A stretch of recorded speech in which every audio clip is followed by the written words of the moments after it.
नमस्कार मित्रों, नमो नमः। मैं हूं मुकेश दीवान और मित्रों आज मैं इस कक्षा में पीछे लिखा है शिक्षण विधियों में मैं आपको व्याकरण शिक्षण विधि पढ़ाना शुरू कर रहा हूं। व्याकरण शिक्षण विधि।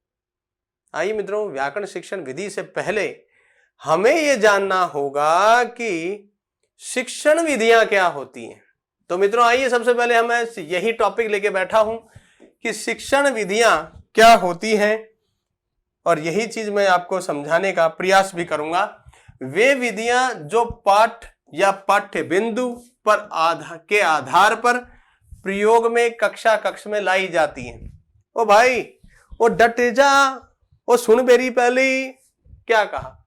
वे विधियां यानी वो मेथड जो पाठ या पाठ्य बिंदु को के आधार पर प्रयोग पर, यानी जो पाठ्य पुस्तक है आपकी उसके आधार पर बनी हुई हो, चाहे वो नाटक की हो चाहे वो व्याकरण की हो, यानी कि वो जो पाठ्य बिंदु है आपका उसके आधार पे जो बनी हुई विधियां हैं, मेथड हैं, उन्हीं को ही शिक्षण विधियां हम कहेंगे। जैसे कहां कहां हम विधियां पढ़ेंगे? व्याकरण शिक्षण विधियां पूरी पढ़ेंगे, गद्य शिक्षण विधियां, पद्य शिक्षण विधियां, नाटक शिक्षण विधियां, अनुवाद शिक्षण विधियां, और भी पढ़ाने वाला हूं मैं, वो भी लिख दूंगा यहीं पे। मैं आपको कथा शिक्षण भी पढ़ाऊंगा। जी हां, कथा शिक्षण विधियां भी पढ़ाऊंगा। और मित्रों मैं आपको उच्चारण शिक्षण भी पढ़ाऊंगा। बिल्कुल, उच्चारण शिक्षण भी पढ़ाऊंगा। कुछ नहीं छोड़ूंगा क्योंकि मुझे नंबरों से मतलब है। मुझे भाई अंक, या तो मुझे दो ही चीजों से मतलब है, एक तो नोटों से और एक नंबरों से। सिलेक्शन अपने आप हो जाएगा। जिसके नंबर जितने शानदार अधिक से अधिक टॉप के होंगे उसे सफलता से रोकेगा कौन? और इसीलिए कहता हूं मैं ईश्वर से, हमको भी तू लिफ्ट करा दे, तो भैया आपको भी सफलता देगा ईश्वर। तो आइए मित्रों, यहां मैं शुरू करता हूं आगे की कहानी। कहा यहां पर 7 जो हैं शिक्षण होते हैं जिससे हम बालकों का अध्ययन कार्य करवाएंगे। इन सभी टॉपिक्स पे करवाते हैं आप कक्षा में, पाठ्य पुस्तक में ये सभी होते हैं।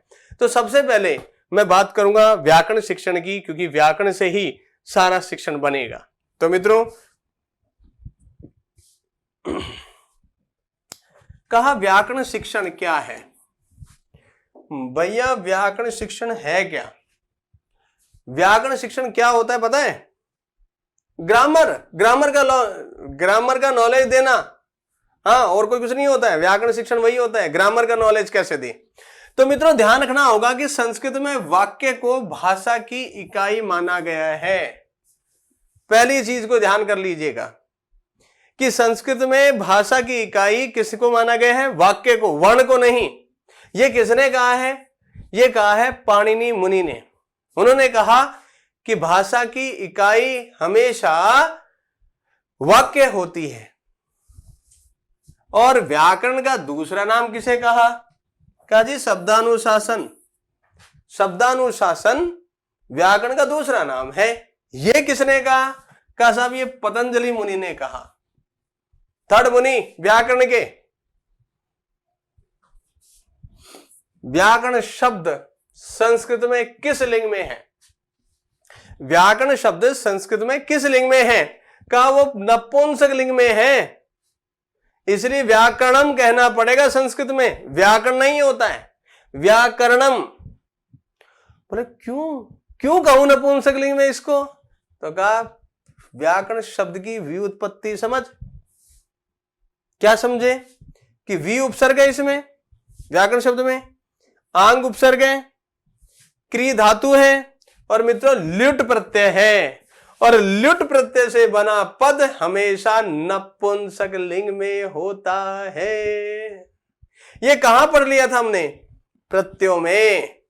कहा व्याकरण शब्द की फिर संस्कृत में परिभाषा क्या है? व्याकरण शब्द की संस्कृत में क्या परिभाषा है? कहा व्युत्पाद्यन्ते शब्दा अनेनेति व्याकरणम। बड़ा छोटा सा कहा। क्रियन्ते व्युत्पाद्यन्ते शब्दा अनेनेति व्याकरणम। बोले मीनिंग क्या है? तो मित्रों मीनिंग है जिस ग्रंथ या शास्त्र से शब्दों के निर्माण की प्रक्रिया दिखाई जाए, जिस ग्रंथ या शास्त्र से शब्दों के निर्माण की प्रक्रिया दिखाई जाए, उस शास्त्र को व्याकरण कहा जाता है या व्याकरण शास्त्र कहा जाता है।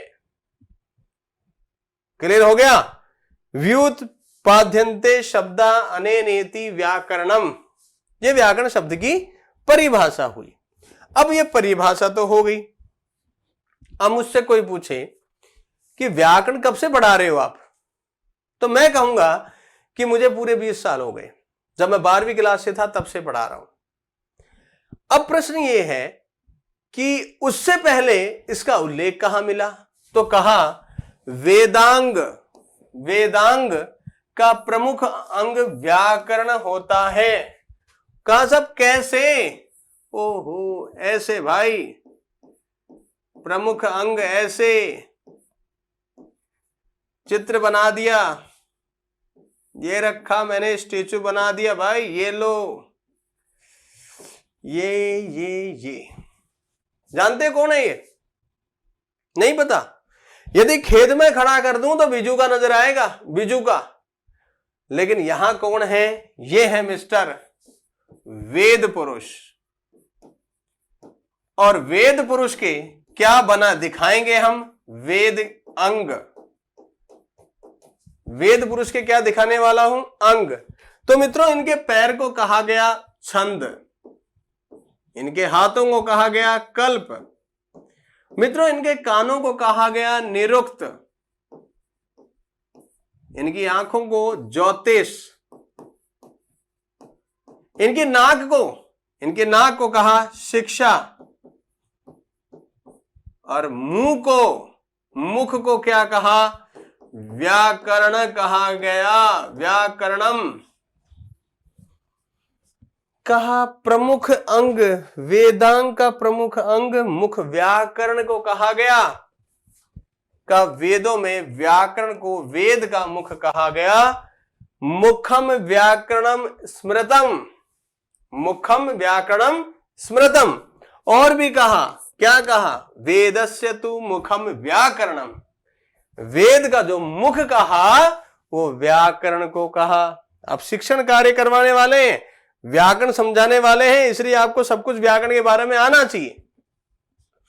का व्याकरण को व्यवस्थित करने वाले 3 मुनि कौन है? व्याकरण को व्यवस्थित, जो हम पढ़ रहे हैं आज, उसको व्यवस्थित करने में किनका हाथ है? का सब 3 मुनियों का हाथ है। पहला मुनि, ये त्रिमुनि में पहला मुनि कौन? पाणिनि, दूसरा कात्यायन और तीसरा पतंजलि। पाणिनि, कात्यायन, पतंजलि। इनका दूसरा नाम दाक्षीपुत्र। इन्होंने क्या लिखा, यानी प्रसिद्धि किससे हुई? सूत्रकार के रूप में। इनका क्या फेमस हुआ? का साहब अष्टाध्यायी नामक ग्रंथ, यानी तदुक्ति ग्रंथ। इस व्यक्ति का दूसरा नाम क्या है? वररुचि। किससे फेमस हुआ? वार्तिकार के नाम से। क्या लिखी इसने? बोले वार्तिक लिखी। ये कौन? पतंजलि। पतंजलि का दूसरा नाम शेषावतार। क्या किस चीज से प्रसिद्ध हुए? भाष्यकार के नाम से। कौन सा ग्रंथ लिखा? महाभाष्य लिखा। कौन है ये? व्याकरण के 3 मुनि। क्या क्या लिखा? क्या लिखा? अष्टाध्यायी। क्या लिखा? वार्तिक। क्या लिखा? महाभाष्य। किस पे लिखा? व्याकरण पे लिखा मेरे मित्रों। हाँ भाई सखी, अरे सखी तुम भी कहो, सखा तो सब कह देंगे, सखियां भी कहो। कहा, क्या कहा? कि साहब एक और है डॉक्टर स्वीट महोदय। स्वीट महोदय ने कहा कि व्याकरण क्या है? भाषा विश्लेषण और उसका विज्ञान। कि व्याकरण क्या होता है? भाषा का विश्लेषण क्या होता है? व्याकरण होता है। और भाषा का विज्ञान किसे कहूं? व्याकरण को कहूंगा। फिर सुनना, भाषा का विश्लेषण किसे कहते हैं? व्याकरण को। और भाषा का विज्ञान किसे कहूं? व्याकरण को। इसीलिए व्याकरण बनाने के 5 कारण होते हैं कि व्याकरण क्यों बनाई जाती है।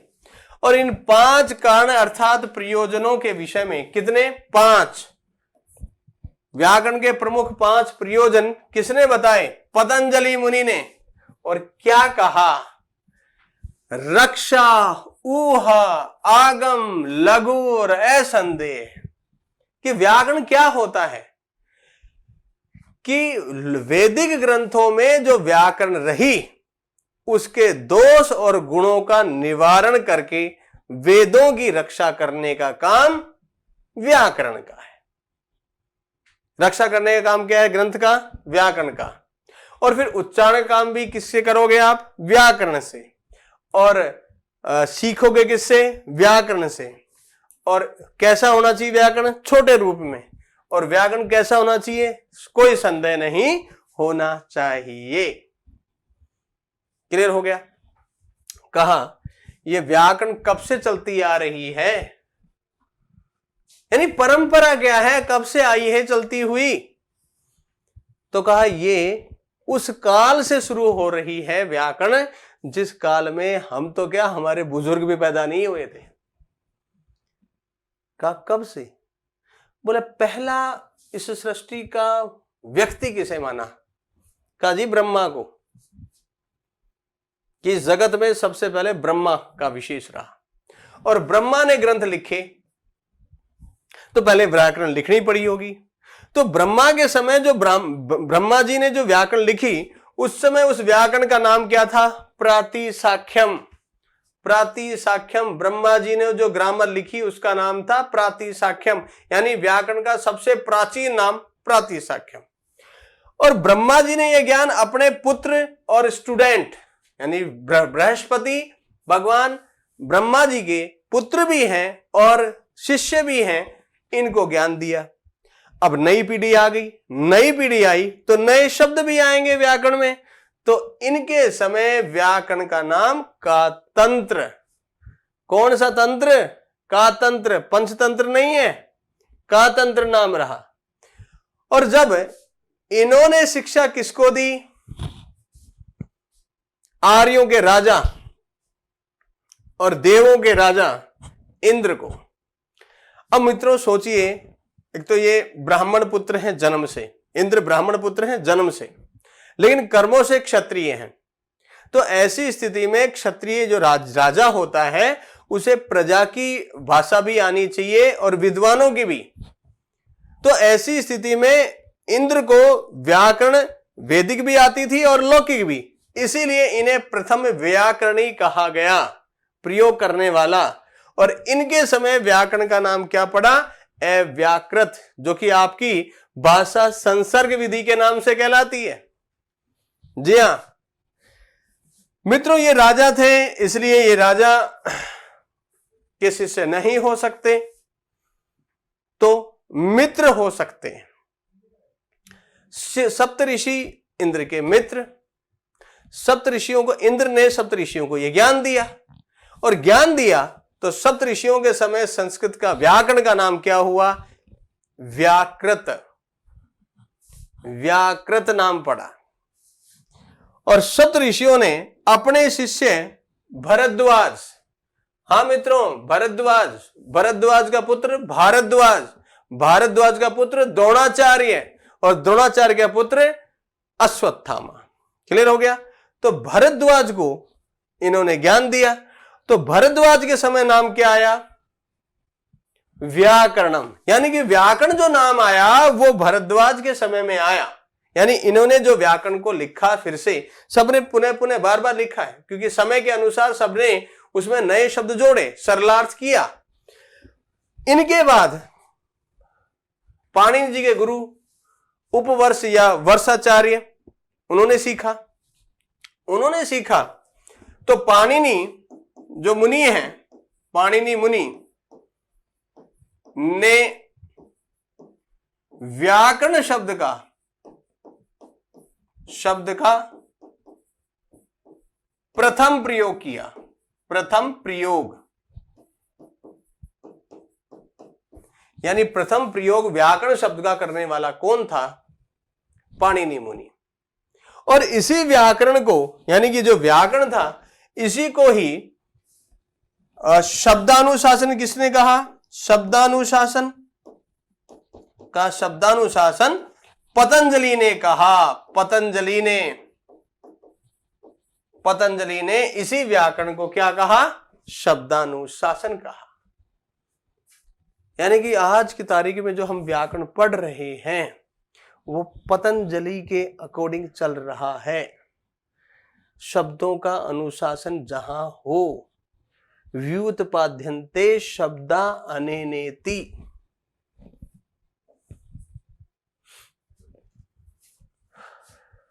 का जो वैदिक काल था, जब ब्रह्मा जी थे, ब्रह्मा जी के जो समय है, जो ऋग्वेद लिखा गया, उसमें इस व्याकरण को एक वृषभ कहा गया। यानी जानवर नहीं कहा है कि एक वृषभ की तरह है। वृषभ कहते हैं बैल को। और इस बैल के, यानी इस व्याकरण के 4 तो सींग बताए, श्रृंगा 4। यानी व्याकरण में क्या क्या पढ़ना जरूरी है? एक तो नाम, आख्यात, उपसर्ग और निपात। 4 तो बनाए इसके सींग ये, और पैर बनाए 3, भूतकाल, वर्तमान काल और भविष्यत काल, क्योंकि व्याकरण तीनों कालों में चलती है। और मित्रों सिर 2 बनाए, एक सुबंध प्रत्यय और एक तिगंत प्रत्यय। एक सुबंध प्रत्यय और एक तिगंत प्रत्यय, इसके सिर हो गए। और बंध, एक तो उरस, एक कंठ को और एक सिर को, शीर्ष को, ये 3 बंध बनाए। और इस वृषभ के हाथ जो हैं, भाई पैर 3 ही बनाए हैं, हाथ कितने बनाए? 7। ये 7 क्या हैं? कहा विभक्तियां। इसके हाथ बनाए गए 7 विभक्तियां, प्रथमा, द्वितीय, तृतीय, चतुर्थी, पंचमी, षष्ठी और सप्तमी। यानी ये 7 हमने ऋग्वेद में इसके हाथ बनाए गए। सोचिए, मैंने आज व्याकरण को बड़ा ही पूर्ण रूप से समझा रहा हूं, क्योंकि व्याकरण शिक्षण विधियां समझाना है तो आसान नहीं होती हैं शिक्षण विधियां टीचर्स के लिए। तो हमें पूरा ज्ञान चाहिए पहले कि हाँ भाई क्या हुआ। हम चित्र भी सामपट में बनाएंगे तो पहले इसका चित्र बना के दिखाएंगे। यानी एक बैल का चित्र बनाओ और बैल के चित्र में उसके 3 ही पैर हो सकते हैं। उसके सींग, क्योंकि उसके सिर 2 हैं तो 2 सिर बनाओ, और फिर उसके सींग कितने लगाओ? 4। और फिर यहां पर बंद दिखाओ 3, और फिर उसके हाथ भी लगाने हैं। पैर 3 ही है उसके। ऐसा बैल जिसके हाथ क्या हो? 7 हाथ हो। प्रकृति की विकृति, जी हां, वृषभ यहां जो बना है वो प्रकृति की विकृति है। लेकिन किसके लिए बताया आपने? व्याकरण के लिए, कि व्याकरण के 4 हाथ, 3 पैर, 2 सिर, 3 बंद और 7 हाथ होंगे, तब जाकर के वो क्या बनेगा? एक वृषभ कहलाया। ये ध्यान रखना मेरे मास्टरों, संस्कृत में ढंग से समझ लेना।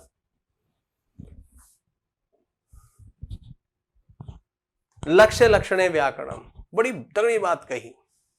ये पतंजलि महोदय के द्वारा ही कहा जा सकता है। लक्ष्य लक्षणे व्याकरणम, लक्ष्य का अर्थ होता है शब्द और लक्षण का अर्थ होता है नियम। लक्षण और नियम के समूह को व्याकरण कहते हैं। शब्द और नियम के समूह को ही व्याकरण कहते हैं। ऐसा किसने कहा?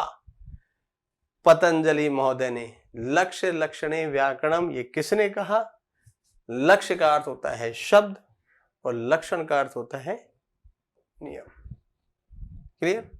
अब आ जाओ कि व्याकरण की, अब जो हमने जो पढ़ा, अब उस बच्चे के जो पाठ्य पुस्तक में जो विभक्तियां आ रही हैं, जो सुबंत और तिगंत प्रत्यय आ रहे हैं, जो उसके उपसर्ग अव्यय आ रहे हैं, शब्द आ रहे हैं, कैसे समझाना है उसके लिए होनी चाहिए विधियां। तो मित्रों, एक विधि है पारायण, दूसरी है सूत्र विधि, तीसरी अव्याकृत विधि, चौथी व्याख्या, पांचवी आगमन, छठी है निगमन, सातवीं है आगमन निगमन और आठवीं है समवाय विधि। समवाय विधि। चलिए फिर से देखो, पहली विधि कौन सी है? पारायण, दूसरी सूत्र, तीसरी अव्याकृत, चौथी व्याख्या, पांचवी आगमन, छठी निगमन, सातवीं आगमन विधि और आठवीं क्या है? आठवीं है मित्रों समवाय विधि। कौन सी विधि? समवाय विधि। क्लियर हो गया? एक कदम आगे बढ़ जाओ, बढ़ गए। का सबसे पहले पारायण विधि पे चलो। पारायण, पारायण का अर्थ है दक्ष करना, ठीक? और इस पारायण विधि को ही मैं अब आपको समझाने जा रहा हूं, ठीक है? तो तैयार रहिएगा यहीं विधि से कि मैं इसके बारे में क्या समझा रहा हूं।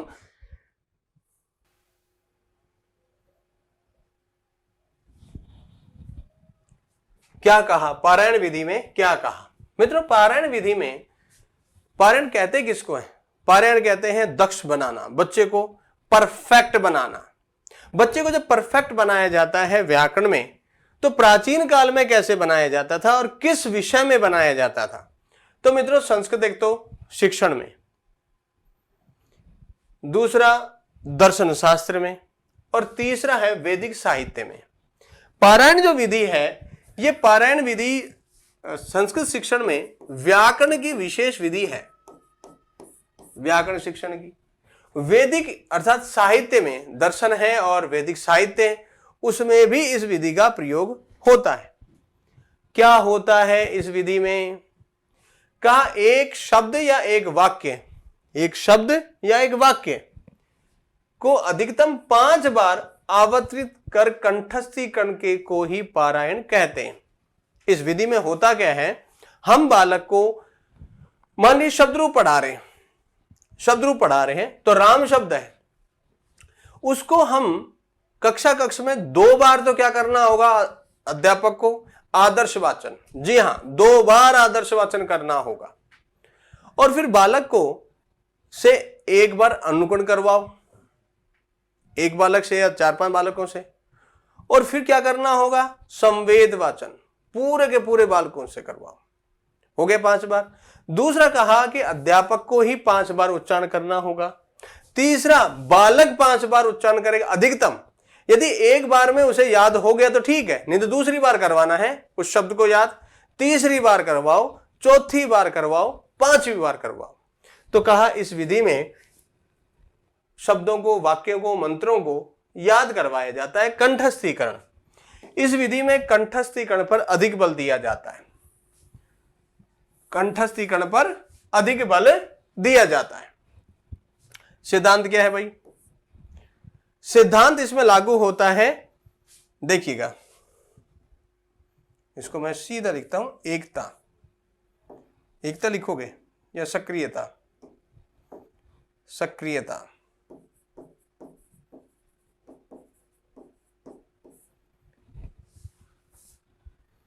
सक्रियता या क्रियाशीलता का क्रम सिद्धांत। हम इसका हमेशा बनाते हैं क्रियाशीलता और क्रम का सिद्धांत मिक्स करके चलते हैं। इसका उद्देश्य क्या है? परंपरागत ज्ञान को आगामी वंश तक यथावत देना। भैया इसमें है क्या, पहले वो क्लियर कर लें। आप यहां क्या चाह रहे हो बालक से? क्यों देना इस विधि से व्याकरण क्यों पढ़ाऊं मैं? भाई मेरा काम यह है कि जो मेरे मास्टर जी ने राम शब्द, गुरु शब्द या फिर धातु रूप, पठती पठता पठंती या फिर नैतिक जो श्लोक थे मुझे उन्होंने पढ़ाए, मैं वही श्लोक बालकों को अगली पीढ़ी में वापस उनको दे सकूं, ताकि वो भी ये जान सकें कि संस्कृत में अध्यापन अध्ययन कार्य कैसे करना है।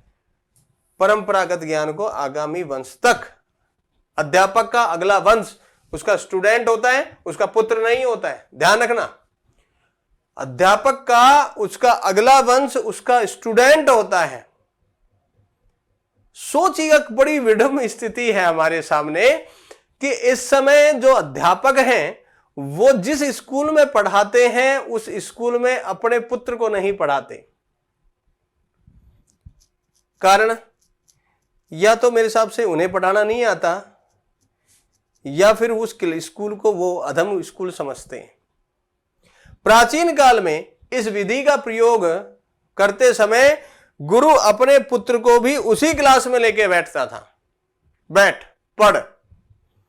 चाहे वो द्रोणाचार्य हो, द्रोणाचार्य ने अपने पुत्र अश्वत्थामा को, थामा था, उसको उसी क्लास में रखा जिस क्लास को वो रोज पढ़ाते थे। वाई? क्यों? क्योंकि भाई मेरा जो ज्ञान है उस पर मेरे शिष्य का अधिकार है और पुत्र सबसे बड़ा शिष्य बन सकता है। पुत्र या पुत्री अध्यापक का सबसे बड़ा शिष्य है। यदि आपके पढ़ाया हुआ ज्ञान से यदि वो सफल हो रहा है तो आपका पढ़ाना सार्थक है।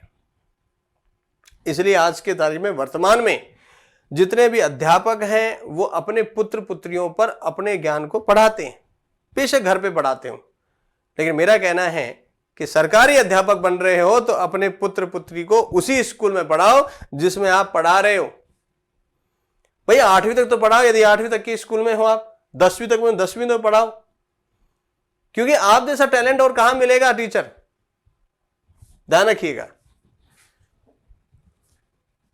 कहा सूत्र विधि। सूत्र विधि क्या होती है मित्रों? व्याकरण में बड़ा छोटा रूप लिखा जाता है किसी चीज को समझाने के लिए, क्योंकि तर्क पे आधारित होता है। नियम हमेशा छोटा क्यों होता है? क्योंकि वो तर्क वितर्क पर आधारित होता है। अब यहां पर सूत्र विधि में चलते हैं। व्याकरण शिक्षण की एक तो ये प्राचीनतम विधि है, व्याकरण शिक्षण की प्राचीन विधि है भाई, ये भी ध्यान रख लेना। दूसरा कहा इस विधि के प्रवर्तक पाणिनि मुनि हैं। पाणिनि मुनि ने शुरू किया ये व्याकरण में। साहित्य में तो बहुत सारे आचार्य थे, लेकिन व्याकरण में जो शुरुआत करी वो किसने करी? पाणिनि मुनि ने की। इसमें प्रक्रिया क्या है? व्याकरण के नियमों को सूत्रों के माध्यम से कंठस्थीकरण करवाना। सूत्र दिखाता हूं। इको यणची, और दिखाओ। अकह सवर्णे दीर्घ,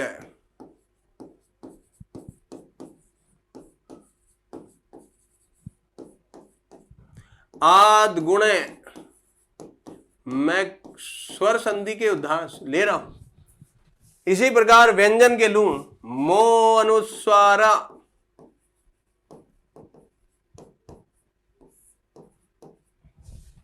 तोरली, तोड़ली नहीं है, तोरली है। ये कंठस्थीकरण का क्या मतलब है? यहां पर कहा इको यणची में ची की मात्रा छोटी ई है, बड़ी नहीं है इको यणची में। नहीं बोले बड़ी कर दे तो क्या फर्क पड़ जाए? मित्रों थोड़ा सा ध्यान रखना होगा। सूत्र विधि कहती है यहां पर अची लिखा है, लिखा है ना अची, अची लिखा है। अच शब्द के सप्तमी के एक वचन में अची शब्द बनता है। अच शब्द रूप चलाऊं, अच शब्द के शब्द रूप चलाऊं तो सप्तमी के एक वचन में अची बनता है। बड़ी मैंने कर दिया, गड़बड़ घोटाला लगा, पता नहीं कौन सा ताला, राम ही जाने। ध्यान रखना, व्याकरण के नियमों को सूत्रों के माध्यम से पहले कंठस्थी। इको यण ची, अकह सवर्णे दीर्घः, आद गुणः, मो अनुस्वारः। बिल्कुल साउंड तो साउंड ही रहेगा भाई। तोरली, तोरली हा नहीं होगा, विसर्ग नहीं लगाना। तोरली है वो, सप्तमी विभक्ति एक वचन में बन रहा है वो, तोरली। विसर्ग कैसे लगा दोगे? कहा अच्छा ये भी नियम पढ़ाने। यस, सूत्र विधि इसी का ही नाम है। उद्देश्य क्या है?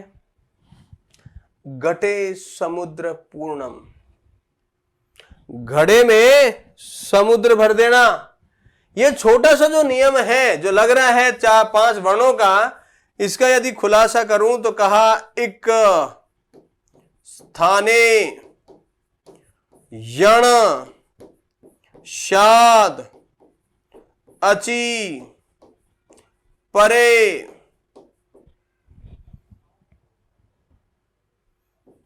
असवर्णे अची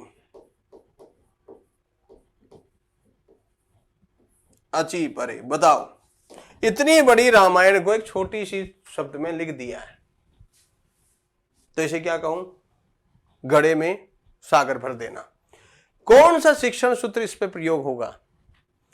देखो मित्रों, सामान्यात विशेषम प्रति, सामान्य से विशेष की ओर, सामान्य से विशेष। उदाहरण हमेशा विशेष होता है, ये ध्यान कर लेना।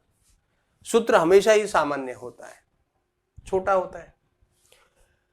इसके लिए पाणिनि जी ने सूत्र जो है क्या होता है उसके 6 लक्षण बताए कि संस्कृत में सूत्र होता क्या है। वो 6 लक्षण मैं आपको यहां बताने वाला हूं। कहा अल्पाक्षर, अल्पाक्षर का मतलब होता है कम अक्षरों में जो कहा जाए, अल्पाक्षर। असंदिग्ध, ऐसा नियम जिसमें कोई संदेह ना हो, ऐसा सूत्र जिसमें कोई संदेह ना हो। सारवद, सारवद का मतलब होता है उस सूत्र जो आपने बनाया उसका कोई अर्थ होना चाहिए, कोई सार होना चाहिए।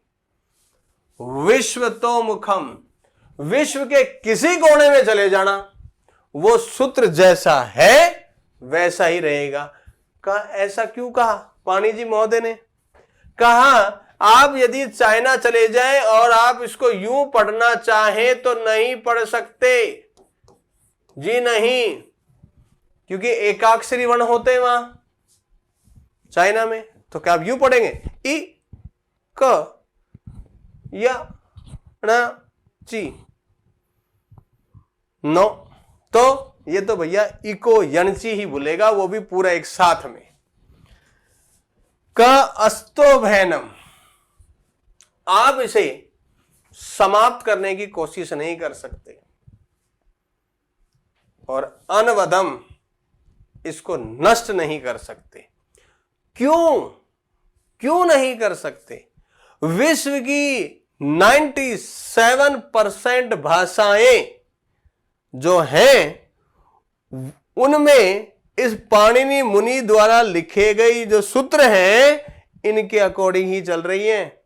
यदि किसी को गलतफहमी हो, यदि किसी को गलतफहमी हो कि संस्कृत से कोई सी भाषा नहीं चलती, तो मैं उससे यही कहूंगा कि मेरा ये उदाहरण देख ले। अरे भैया मेरे पास है डुक्रिय, देखिएगा मैंने यहां लिखा है डुक्रिय, डुक्रिय लिखा है ना। अब जरा सा मुझे ये बताना, डुक्रिय में क्री का मतलब क्या होता है? करना। और अंग्रेजी में डू का मतलब क्या होता है? करना। जो हमने हटा दिए वो उन्होंने अपना लिए। मत कह देना फिर कि संस्कृत से कोई भाषा नहीं चलती।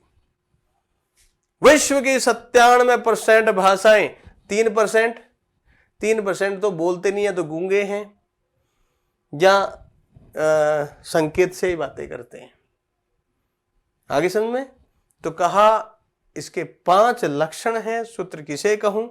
जिसमें कम अक्षर हो, जो संदिग्ध नहीं हो, जो सारवद हो, जो विश्वतोमुखम हो, अस्तोभैनम हो और अनवदम हो, वही सूत्र कहलाता है। और इसीलिए आपके पाणिनि जी ने सूत्र 6 प्रकार का बताया। जी हां, सूत्र संस्कृत में 6 प्रकार का होता है। संज्ञा सूत्र, परिभाषा सूत्र, विधि सूत्र, नियम सूत्र, अतिदेश सूत्र और अधिकार सूत्र। ये 6 प्रकार के सूत्र होते हैं संस्कृत में। अब आपको इस सूत्र विधि से पढ़ाना है ना, ध्यान रखना होगा। का सूत्र विधि का अन्य नाम बताना है, एग्जामिनर देके बैठ जाएगा। कंठस्थीकरण विधि किसे कहते हैं? का सूत्र विधि को क्लियर कर लेना। और इसीलिए प्रश्न पूछा भी गया था, सूत्र विधो मुख्य उद्देश्य। कौन सा मुख्य उद्देश्य है सूत्र विधि का? घटे समुद्र पूर्णम, ये ध्यान रखना होगा। अव्याकृत विधि, अव्याकृत, अव्याकृत क्या होता है यही समझना होगा। अव्याकृत होता क्या है, पहले तो ये जानो कि इस विधि का दूसरा नाम हम और क्या जानते हैं, भाषा संसर्ग विधि के नाम से इसे हम जानते हैं। अब इसमें क्या होता है कि इस विधि में सबसे पहले भाषा सिखाई जाती है, लैंग्वेज। पहले भाषा सिखाएंगे, फिर व्याकरण का ज्ञान देंगे। पहले हमें भाषा सिखाना है सबसे पहले, और फिर दूसरा काम क्या करना है, फिर व्याकरण का ज्ञान दिया जाता है। यानी पहले बोलना सिखाना है उसे, और फिर बोलने के बाद में बोलने के नियम बताने। क्लियर हो गया?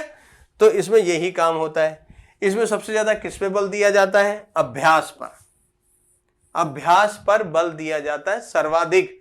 इसलिए वो प्रश्न बन के आया है, वो भी सुन लीजिएगा कि अव्याकृत जो है किस शिक्षण की विधि है। अव्याकृति किस शिक्षण की विधि है? भाई व्याकरण शिक्षण की है दादा, व्याकरण शिक्षण की। अव्याकरण विधि में क्या होता है? पहले क्या सिखाऊं बालक को? पहले बोलना सिखाओ, ठीक? पहले उसे गाने सिखाओ, पहले उसे गीत सिखाओ, फिर उसका व्याकरण का नॉलेज दो। एक व्याकृत विधि कहलाएगी। चलिए व्याख्या विधि, व्याख्या, चलो व्याख्या समझ लो। व्याख्या विधि क्या कहलाएगी? यह विधि निगमन विधि के समकक्ष विधि है। यह विधि किसके समकक्ष है? निगमन विधि के समकक्ष है। कौन सी विधि? व्याख्या विधि। किसके समकक्ष है? निगमन विधि के।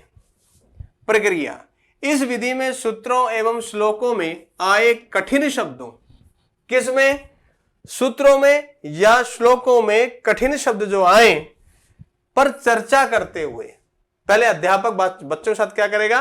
उन पर चर्चा करेगा, फिर उदाहरण देगा, फिर प्रत्युदाहरण के माध्यम से, उदाहरण के बाद फिर उदाहरण देगा, समझाते हुए अध्यापक अंत में सूत्र या शब्दों के अर्थ को समझाने के लिए अन्य सूत्रों का भी प्रयोग करता है। आराम से समझाऊंगा। क्या समझ में आया? नहीं आया फिर समझो। व्याख्या विधि में क्या होता है, कोई श्लोक है और श्लोक में ग्रामर समझानी है। ग्रामर कैसे समझाऊं? या तो कोई शब्द आ जाए ऐसा, जैसे मेरे पास आ गया नीलांबरम, एक नीलांबरम और एक नीलांबर, दोनों शब्द आ गए।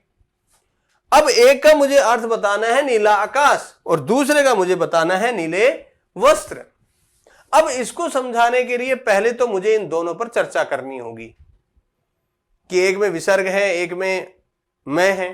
फिर मैं उदाहरण दूंगा, वो उदाहरण जो कि इससे रिलेटेड है। जैसे पीतांबरम, देखो पीतांबरम, पीतांबरम और पीतांबरः, मैंने उदाहरण दिए उस बालक को। पीतांबरः दिया, श्लोक का अर्थ बता रहे थे या बता रहे थे ना, दिया मैंने। अब मैंने यहां दिया कि देखो, फिर क्या करूं? बालक को उदाहरण दिए और उदाहरण दो, उदाहरण के बाद और उदाहरण दो। मैंने और उदाहरण दिए, मैंने ऐसा ही कुछ समझाया, बोले सड़ा सण मातुर, और उदाहरण दिए मैंने साण मातुर, क्योंकि हमें व्याख्या करनी है। कहा ऐसे कैसे होगी व्याख्या, बच्चा यदि समझ पाएगा क्या? तो कहा बच्चा समझ पाए इसके लिए एक सोपान का निर्माण करेंगे हम। और वो सोपान क्या है? देखो 4 सोपान वर्तमान में। पहले हम किसी भी चीज पर बालक से कठिनाई पर चर्चा करेंगे। कक्ष में अध्यापक चर्चा करेगा कि बताइए इस शब्द में कौन सा समास है या फिर इसका क्या अर्थ है। फिर उदाहरण देगा अध्यापक, उदाहरण देने के बाद फिर और उदाहरण देगा, और उदाहरण देने के बाद फिर वो वाक्य में प्रयोग करके दिखाएगा। जैसे जैसे मैंने कहा पीतांबर, अब पीतांबर का मैंने कहा कृष्ण, इसका अर्थ क्या बताया? कृष्ण अर्थ बताया। वाक्य में प्रयोग करके दिखाओ। कृष्णः अपर नाम पीतांबरः अस्ति। पीतांबरः अस्ति।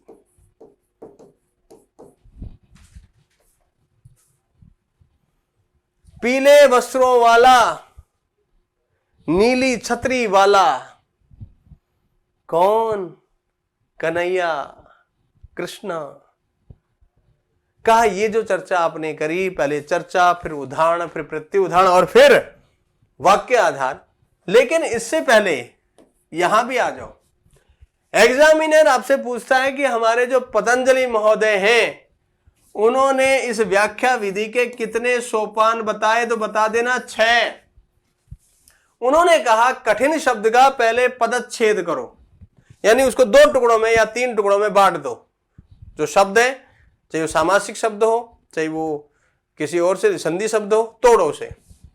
तोड़ने के बाद उन दोनों शब्दों का अर्थ बताओ। शब्दार्थ, शब्दार्थोक्ति, दोनों शब्दों का अर्थ बताओ। जब दोनों शब्दों का अर्थ बता चुके हो तब उसका समास विग्रह कर दो, और समास विग्रह करने के बाद एक सेंटेंस में उसका प्रयोग करके दिखाओ, एक वाक्य में उसका प्रयोग करके दिखाओ। और जब बालक के दिमाग में आए कोई शंका, आक्षेप, शंका आए, तो अध्यापक को करना है समाधान। तो मित्रों, व्याख्या विधि का दूसरा नाम, व्याख्या विधि का दूसरा नाम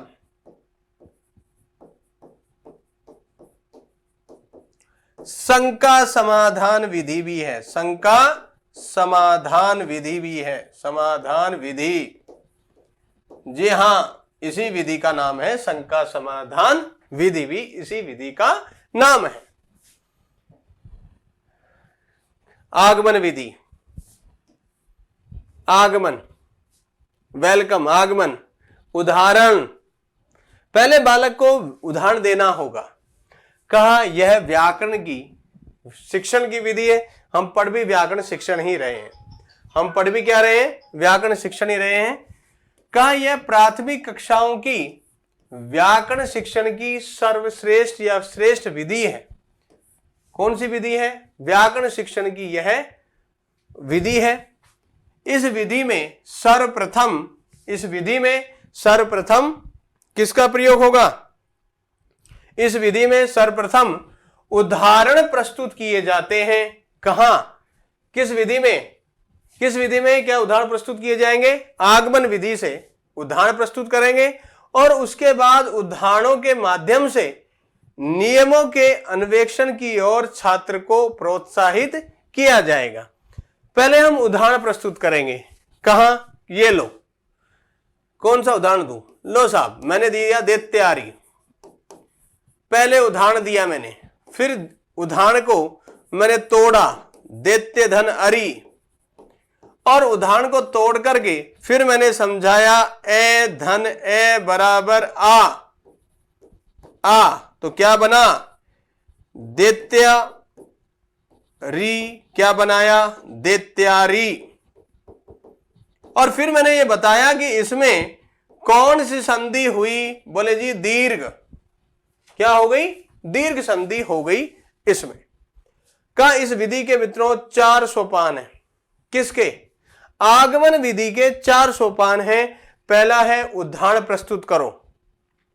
सबसे पहले उदाहरण दो बालक को, फिर कहा उसका निरीक्षण करवाओ। निरीक्षण, अवलोकन। निरीक्षण किसे कहते हैं? अवलोकन को। उसे अवलोकन करवाओ कि इसमें क्या क्या था। फिर कहा इसमें नियम का निर्धारण करो। नियम का निर्धारण करा, ए धन ए बराबर आ। और फिर कहा इसका परीक्षण करो। परीक्षण मतलब है और उदाहरण दो। तो पहले उदाहरण प्रस्तुत, फिर बालक को निरीक्षण करवाओ, फिर नियम का निर्धारण करो और उसके बाद परीक्षण करना। इसके 4 स्टेप हैं। सबसे पहले स्टेप कौन सा? उदाहरण प्रस्तुत, फिर निरीक्षण, फिर नियम निर्धारण और फिर परीक्षण। ये 4 स्टेप आगमन विधि के हैं। अब आ जाओ अगला। कहा आगे क्या कहा आपने? अब यहां मैंने नोट लगा दिया। क्या कहा? आगमन विधि की जो प्रक्रिया है उसके 9 सोपान हैं। किसके? आगमन विधि की प्रक्रिया के। कहा आगमन विधि की प्रक्रिया के 9 सोपान है। 4 तो देखे थे हमने। कहा साहब इसके 4 सोपान तो हर बार परीक्षक पूछता है। आगमन विधि में होते स्टेप कितने हैं? 9। किसके? प्रक्रिया के। सबसे पहले क्या करना है भाई साहब? उदाहरण देंगे हम। सबसे पहले उदाहरण देने के बाद में छात्र क्या करेगा? उसका निरीक्षण करेगा, पूरा देखेगा, अर्थात विश्लेषण भी करेगा। फिर क्या करना होगा? सदृश अंशों का वर्गीकरण।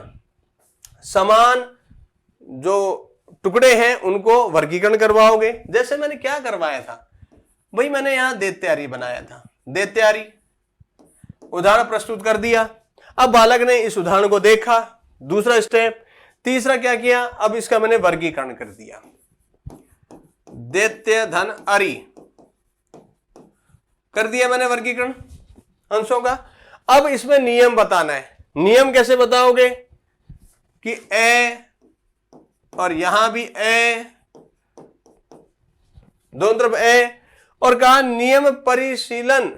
कहा ए मिलकर के आ होता है। और फिर क्या करोगे? सूत्र का निर्धारण करना होगा, निरूपण करना होगा कि सूत्र क्या है? अकह सवर्णे दीर्घा। सूत्र बताओ। और फिर बच्चे का संदेह निवारण करवाना है, क्योंकि बालक का आ गया कि साहब दोनों तरफ ए ही होगा तभी होगा, या फिर आ मिलने पर भी होगा। तो मैंने आपको संधियों में समझाया था, ये संदेह निवारण करवाओ। और उसके बाद में पुनः उदाहरण दो बालक को, और उदाहरण दो। एक ही उदाहरण से काम नहीं चलेगा। और फिर क्या करना है? पुनः अभ्यास कार्य करवाना है। का आगमन विधि के शिक्षण सूत्र कौन से हैं जिनका हम यहां प्रयोग करेंगे? आगमन विधि के शिक्षण सूत्र तो पहला है सरल से कठिन की ओर। सरल से कठिन की ओर। दूसरा है उदाहरण से नियम की ओर। आगमन विधि के लिए ध्यान रखना, उदाहरण से नियम की ओर। ज्ञात से अज्ञात की ओर। ज्ञात से कहां चलना है?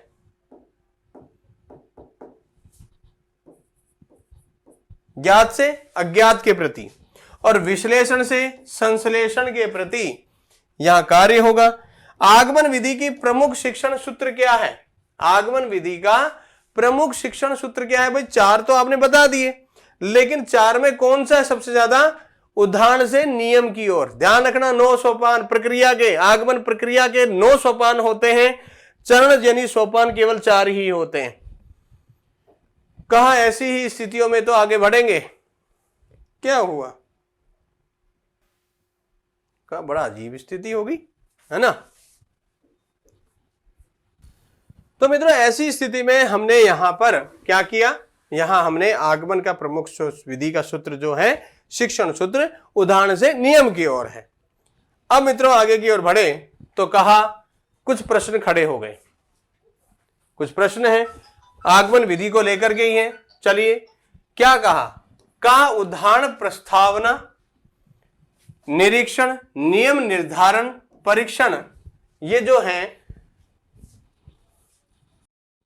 कहा ऐसी स्थिति में प्रश्न बना था आगमन विधि पर कि उदाहरणानां प्रस्ताव, निरीक्षण, नियम निर्धारण, परीक्षणम चेतिमानी सोपानानि यस्य व्याकरण शिक्षणम विधे वर्तते। अर्थात उदाहरण प्रस्ताव करना, निरीक्षण करना, नियम निर्धारण करना और परीक्षण करना, ये जो 4 सोपान हैं वो व्याकरण की किस शिक्षण विधि में आते हैं? तो मित्रों वो आते हैं आगमन विधि में। आगमन विधि प्रथम सोपानम अस्ति। आगमन विधि का प्रथम सोपान क्या है? उदाहरण प्रस्तुत। पहला सोपान ही क्या है? उदाहरण देना। कस्मिन विधि, किस विधि में?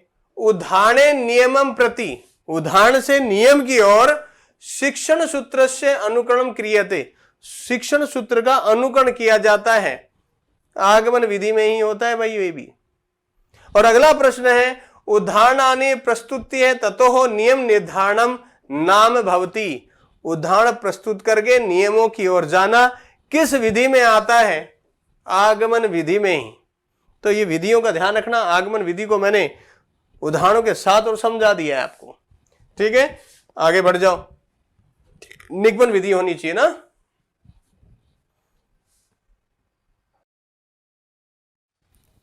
मित्रों अब सोचिए, देखिएगा हम जो कर रहे हैं आगमन विधि के बारे में समझा, अब हम किसके बारे में देखेंगे?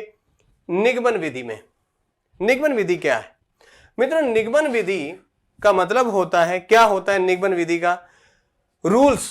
पहले निगमन कहते हैं रूल्स को, नियम को बता करके फिर उदाहरण की ओर लाना।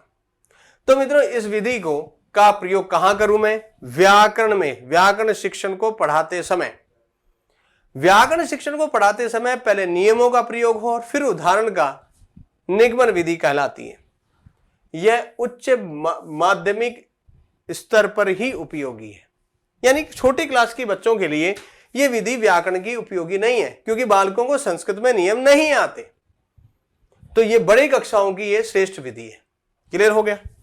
का इस विधि में अध्यापक सर्वप्रथम सामान्य व्याकरण के नियमों को एवं सिद्धांतों का प्रयोग करता है। सबसे पहले तो यह करता है, और अंत में क्या करता है? उदाहरण प्रस्तुत करता है। जबकि आगमन विधि में क्या किया था? पहले हमने उदाहरण दिए थे और फिर हमने नियम दिए थे। इस विधि में पहले नियम और फिर उदाहरण का। इसके भी आगमन विधि की तरह ही 4 सोपान हैं, स्टेप। पहले उसमें क्या स्टेप था और इसमें क्या स्टेप है, दोनों देखना होगा। मित्रों आगमन विधि में क्या था? पहले उदाहरण प्रस्तुत करो, फिर निरीक्षण करो, फिर नियम निर्धारण करो और फिर परीक्षण करो। इस विधि में पहले नियम का बोधन करवाओ, यानी पहले नियम समझाओ, पहले नियम प्रस्तुत करना होगा, फिर नियम का स्पष्टीकरण खुलासा करना होगा, फिर नियम का परीक्षण करना होगा और फिर ही सत्यापन या प्रयोग प्रदर्शन। मैं दिखाता हूं कैसे। सूत्र है इको यणची। तो नंबर पहला स्टेप, नियम को मैंने दिखाया। क्या दिखाया? नियम। फिर मैंने कहा नियम को स्पष्टीकरण करो, खुलासा करो। मैंने इसका खुलासा किया। एक स्थाने यण शात अचि परे संहितायाम विषय, संहितायाम विषय। मैंने पूरा खुलासा कर दिया इसमें। फिर क्या करूं? अब क्या करूं? अब मुझे बालकों के द्वारा इस नियम का को समझाना है कि उनके समझ में आया कि नहीं। जब बालक इसका बार बार बताओ कि इक के स्थान पर यण हुआ, क्यों हुआ, कैसे हुआ, और फिर इसका प्रयोग करवाना है कि साहब ऐसा है यहां पर कि देखो सुधी है, सुधी के बाद में उपास्य है, सुधी है और उपास्य है, तो यहां पर ई और उ मिलकर के क्या बन रहे हैं? यहां पर ई के स्थान पर यह हो गया, आगे उ है तो यू बन जाएगा। यानी आपको संस्कृत में नियमों को समझाने की यह विधि ध्यान रखनी है। इस विधि का मुख्य शिक्षण क्या है? सूत्र क्या है? नियम से उदाहरण की ओर। कहां से कहां की ओर? नियम से उदाहरण की ओर। शिक्षण सूत्र किसका है? निगमन विधि का। मित्रों इस पे बनने वाले प्रश्नों को भी देख ले। निगमन विधि पे कहा कस्मिन विधौ, किस विधि में नियमाद उदाहरणम प्रति शिक्षण सूत्रस्य अनुकरणम क्रियते। कस्मिन विधौ, कौन सी विधि में नियमाद उदाहरण प्रति, नियम से उदाहरण की ओर, शिक्षण सूत्र से, शिक्षण सूत्र का अनुकरण क्रियते, अनुकरण किया जाता है। तो मित्रों वो विधि है निगमन विधि में। निगमन विधि में व्याकरण शिक्षणे नियमात उदाहरणम प्रदर्शनम कस्मिन विधो भवति। व्याकरण शिक्षण में नियम से उदाहरण की ओर किस शिक्षण का में प्रयोग होगा? का साहब वो भी निगमन विधि में ही होगा। सोचा कितना खास है। एक कदम आगे बढ़ जाओ। आगमन निगमन, अब तो थी आगमन फिर थी निगमन। ये कौन सी है? आगमन निगमन कॉम्बो, मिश्रण। का ये सम्मिश्रण विधि है भाई, व्याकरण की ही विधि है, व्याकरण शिक्षण की विधि है और सम्मिश्रित है किस किस की, आगमन की और निगमन की। यह विधि सभी स्तरों पर व्याकरण की सर्वश्रेष्ठ विधि है भाई, सभी स्टैंडर्ड पे, कक्षा 6 क्यों, एलकेजी से लेकर के और ग्रेजुएशन नहीं, आप आचार्य प्राचार्य तक चले जाओ, व्याकरण की ये सबसे श्रेष्ठ विधि है, व्याकरण की आगमन निगमन विधि। इस विधि में अध्यापक क्या करता है, अध्यापक व्याकरण के उदाहरणों के बाद नियम और नियमों के बाद उदाहरण प्रस्तुत करता है। पहले उदाहरण करो, फिर नियम बताओ, फिर नियम के बाद फिर उदाहरण बताओ। इस विधि में कंठस्थीकरण की अपेक्षा बोधगम्यता पर बल दिया जाता है। यह ध्यान रखना होगा, एग्जामिनर पूछ के बैठ जाएगा कि व्याकरण शिक्षण में किस विधि में बोधगम्यता पर बल दिया जाता है। बोध यानी ज्ञान, आगमन निगमन विधि में। अब तक वो पूछता रहा श्रेष्ठ विधि कौन, अब वो ये पूछ के बैठ जाएगा कि बोधगम्यता किससे करवाऊं, बच्चे को ज्ञान किससे करवाऊं। लक्ष्य लक्षणे व्याकरणम, ये पतंजलि ने कहा था मित्रों, लक्ष्य लक्षणे व्याकरणम, जिसका अर्थ है लक्ष्य मतलब शब्द और लक्षण मतलब नियम, इन दोनों का कि ये विधि है। इस विधि को ही कहा जाता है लक्ष्य लक्षणे व्याकरणम, इसी आगमन निगमन विधि को। इस विधि में आगमन विधि से प्रारंभ होकर निगमन विधि तक समाप्ति की जाती है। पहले आगमन फिर निगमन।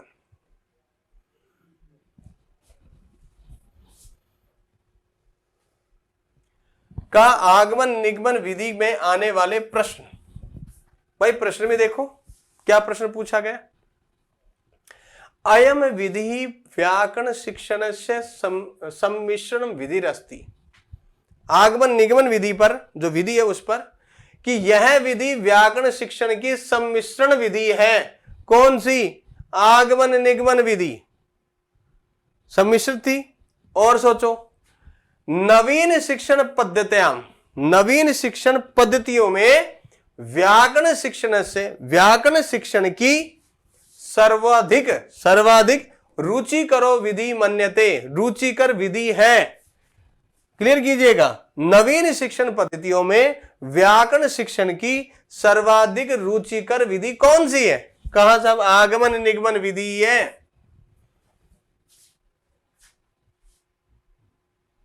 आगे क्या कहा, लक्ष्य लक्षणे व्याकरणम इति कम विधो धोत्यति, लक्ष्य लक्षणे व्याकरणम, ये किस विधि की ओर द्योतित है, किस विधि के बारे में कहा है, आगमन निगमन विधि के बारे में कहा है। संस्कृत व्याकरण शिक्षण श्रेष्ठ रीति, संस्कृत व्याकरण में श्रेष्ठ विधि कौन सी है, आगमन निगमन विधि भाई, आगमन निगमन विधि, इसी को रीति कहा। कहां आगे की ओर बढ़ जाऊं मित्रों, समवाय विधि। व्याकरण में समवाय विधि क्या है, यानी अब तक हमने आगमन निगमन विधियां पढ़ी, अब समवाय विधि क्या है इसे भी समझ लो। समवाय विधि क्या होती है, सम्मिश्रण विधि है। सम्मिश्रण समवाय का मतलब होता है ये आगमन निगमन की पूरक विधि है, आगमन निगमन की ही यह पूरक विधि है। पूरक का मतलब जानते हो कि उस जैसी ही विधि है। मित्रों, यह समवाय जो विधि है यह सभी शिक्षणों में उपयोगी है।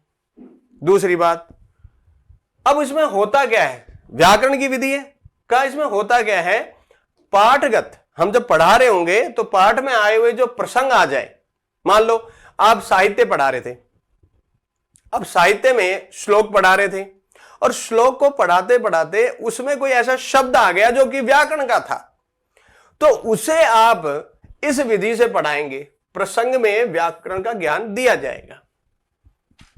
कैसे, सोचिएगा, किसी प्रकार का भी कारक हो सकता है, कठिन से कठिन शब्द हो सकता है, जैसे कहा येषाम न विद्या न तपो न दानम, येषा न विद्या न तपो न दानम, तपो न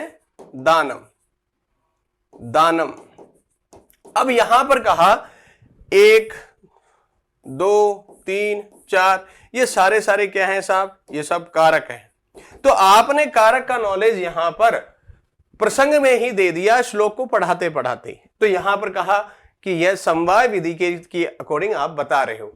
अध्यापक पाठ पढ़ाते समय भाषा के साथ व्याकरण का भी ज्ञान देता है। याद कीजिएगा, हमने अव्याकृत विधि पढ़ी थी। अव्याकृत विधि में कहा था पहले भाषा का ज्ञान दिया जाएगा और फिर व्याकरण का। क्लियर?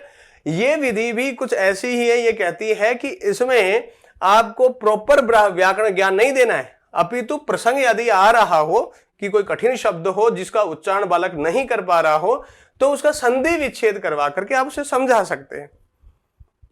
इस विधि को व्याकरण की ही नहीं, सभी शिक्षण की सहयोग विधि भी कहते हैं। सभी शिक्षण की सहयोग विधि भी इसे कहते हैं। किसको? समवाय विधि को। समवाय विधि के बाद में हमारे पास विधि आती है अनौपचारिक विधि। अनौपचारिक मित्रों, अनौपचारिक होता क्या है पहले ये समझ लो। एक तो होता है औपचारिक, जो कि कक्ष में बैठ करके पढ़ना होता है, और एक होता है अनौपचारिक अर्थात दूर दराज भी आप दे सकते हैं, जिसमें सुनना और बोलना अधिक होता है।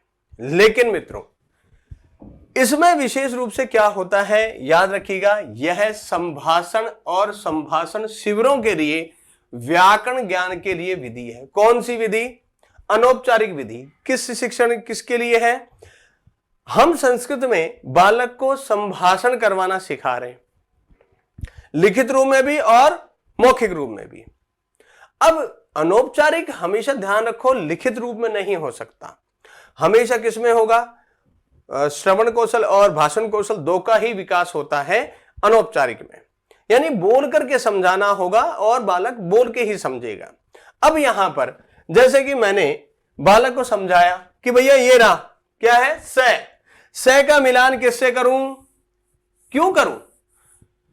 यहां पर अनौपचारिक, जहां बैठा हुआ है आप इस समय सारे अनौपचारिक हैं, सुन रहे हैं, मुझे सुन रहे हैं केवल, ठीक है, और देख पा रहे हैं। सा का किससे मिलान कर दिया? बालिका से। अयम, अरे ये पुल्लिंग का है तो पुल्लिंग के साथ जाएगा, ये स्त्रीलिंग का है तो स्त्रीलिंग के साथ जाएगा। ये समझाया किस में जाता है? अनौपचारिक विधि में। और मित्रों, इसीलिए प्रश्न हमेशा बनता ही बनता है इसमें। कहा संस्कृत संभाषण शिविरों में, संस्कृत संभाषण शिविरेषु व्याकरण शिक्षणस्य विधिरस्ति। संभाषण शिविरों में आप किस शिक्षण विधि का व्याकरण में प्रयोग करेंगे? का अनौपचारिक का करेंगे भाई, अनौपचारिक का। क्यों अनौपचारिक का क्यों करोगे वहां? अरे भैया यहां पर पढ़ाया नहीं जाता है, संभाषण में पढ़ाया नहीं जाता है, अपितु सुनने का और बोलने का विशेष ज्ञान दिया जाता है। और सुनना और बोलना अनौपचारिक होता है और पढ़ना और लिखना औपचारिक होता है। इसलिए याद रखिएगा, माता हमेशा जो प्रथम गुरु है, ध्यान रखिएगा, बालक की प्रथम गुरु कौन है? माता है। नंबर 1, माता बालक की प्रथम गुरु है, और प्रथम गुरु है तो अनौपचारिक रूप से। जी हां, क्यों है माता प्रथम गुरु? बालक को बोलना और सुनने की आदत माता डालती है, और फिर उस पर आप और मैं दोनों टीचर हैं, वो उसे लेखन और पढ़ने की आदत डालेंगे। तो ये काम हमेशा ध्यान रखिएगा अनौपचारिक विधि में ही होगा। और मित्रों ध्यान रखिएगा, अनौपचारिक विधि का प्रयोग हम व्याकरण शिक्षण में भी करते हैं। सेंटेंस बनवाए जाते हैं इसमें। संभाषण, आइएगा संभाषण में और भी चीज समझाता हूं।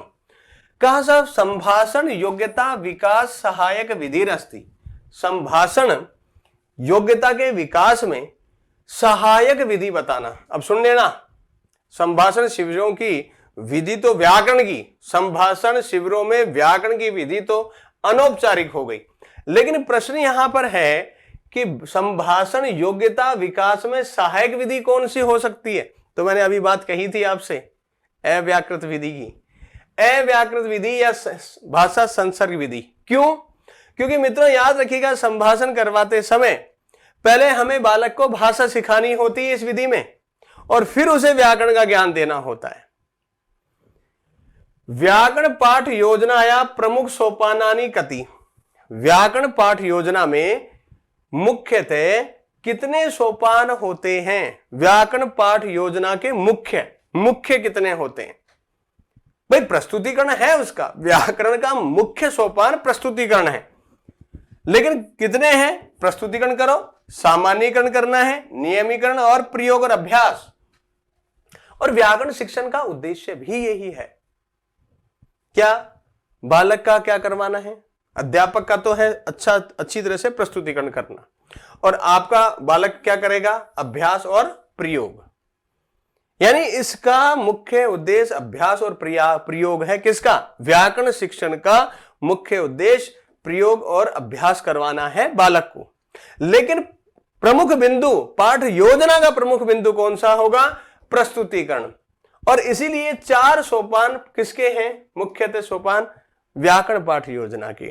प्रस्तुतिकरण करो, फिर सामान्यीकरण यानी नियम, सामान्य उसके खुलासा करो, फिर उसमें नियम बताओ, और नियम के बाद प्रयोग और अभ्यास करो।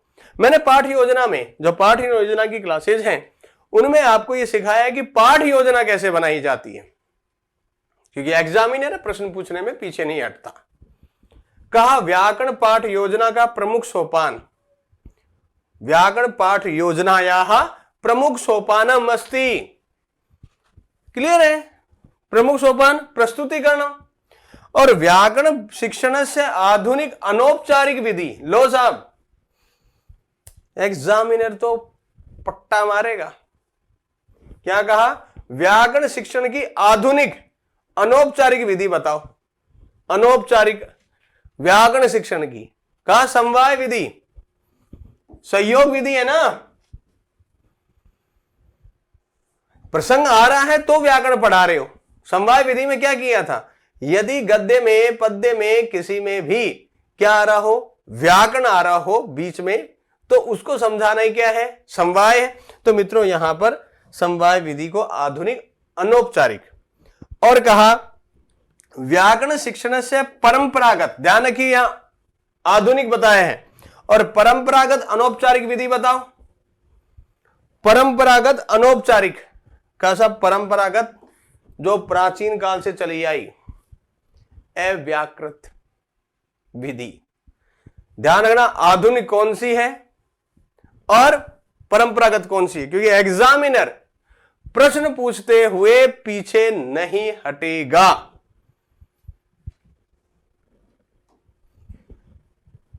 कहा व्याकरण शिक्षण से प्रमुख उद्देश्य।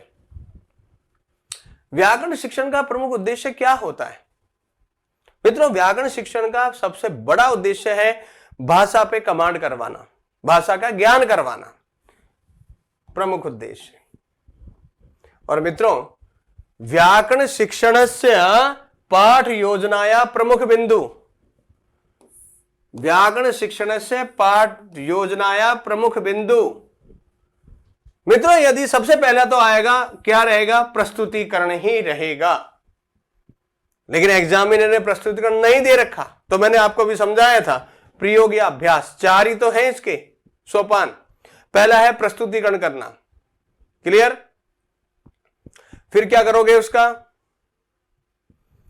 समझाओगे उसको, सामान्यीकरण, सामान्यीकरण के बाद में नियमीकरण, और नियमीकरण के बाद प्रयोग और अभ्यास करवाया जाता है व्याकरण शिक्षण में। का व्याकरण शिक्षण की प्रमुख विधियां किस लेवल में कहां हैं? तो मित्रों आगमन विधि तो प्राथमिक स्तर की श्रेष्ठ विधि है। एग्जामिनर पूछे आपको प्राथमिक श्रेष्ठ विधि कहां है? प्राथमिक कक्षाओं में। और निगमन विधि व्याकरण की माध्यमिक और उच्च माध्यमिक स्तर पर श्रेष्ठ विधि है। लेकिन कहा सभी स्तरों पर श्रेष्ठ विधि बताओ, तो आगमन निगमन विधि होगी। जैसा कि मैंने आपको अभी अभी समझाया कि आगमन निगमन विधि के स्टेप बताए, ये ध्यान रखना होगा। मित्रों आपने व्याकरण शिक्षण की विधियां पढ़ डाली हैं। समाप्त क्या किया है मैंने? समाप्तम क्या पढ़ाया आज आपको? व्याकरण शिक्षण विधियां।